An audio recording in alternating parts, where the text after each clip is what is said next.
ago, now contains only sand, occasional rainwater, dried seaweed, discarded egg cases from marine creatures. The Elmo house sags nearer to the earth. Every year, people wonder if it will survive another hurricane season. The Womanless Wedding.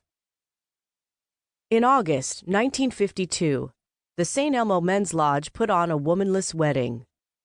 The lodge members had talked about other ways of raising money, a talent show, a fish fry, but these were rejected. Donald LaGrange, whose tap dancing was always the hit of any St. Elmo talent show, especially the finale to Swanee, was laid up after twisting an ankle chasing his bird dog through the woods. As for a fish fry, the men thought soon everybody would be fish fried out, it being an election year. There hadn't been a womanless wedding in St. Elmo since '48, when Eldred Segrist ruined everything by setting his wig on fire with one of the candles. It was time for another. Ticket sales were brisk at 50 cents apiece. The St. Elmo Elementary School auditorium would be full. Although he had vowed never to do it again after what had happened the last time, Luke Draper agreed to sing his falsetto, "Oh, Promise Me." And despite his re-election campaign against a strong challenge by Leroy, Gospel Roy, McGinnis, the First Baptist choir director, Congressman Robert Snapper Landis agreed to be the preacher. The preacher was a good role for Snapper. It was fairly dignified, since he wouldn't have to mess around with wigs and falsies, but he'd also get to use his politician's voice and might even get to work some words about the communist threat into the invocation. On the evening of the performance, people gathered in the sandy schoolyard, avoiding the heat of indoors. Teenage girls in freshly ironed sundresses giggled and eyed the teenage boys draped over parked cars. Children, oblivious to the heat, screamed and chased each other while their mothers watched languidly. Men greeted each other with uneasy camaraderie and talked about the frogs they'd gigged the last time they'd gone frogging, or how many squirrels they'd shot recently. Male laughter drifted from the lighted classroom where the weddings cast was getting into costume. With the onset of deep dusk, the mosquitoes got bad and drove everyone indoors. Lily and Aubrey Trulock arrived while the crowd was trooping into the auditorium.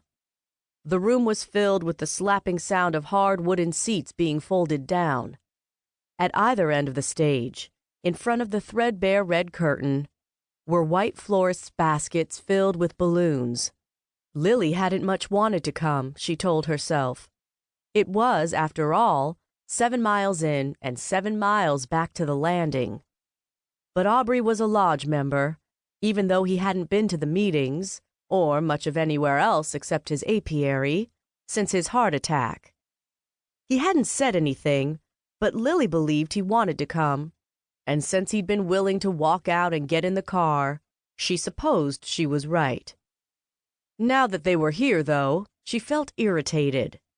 Instead of going down to the first 2 rows of seats, where his lodge buddies were waiting to cheer on their fellows, Aubrey hung back and sat meekly by her in the middle of the auditorium.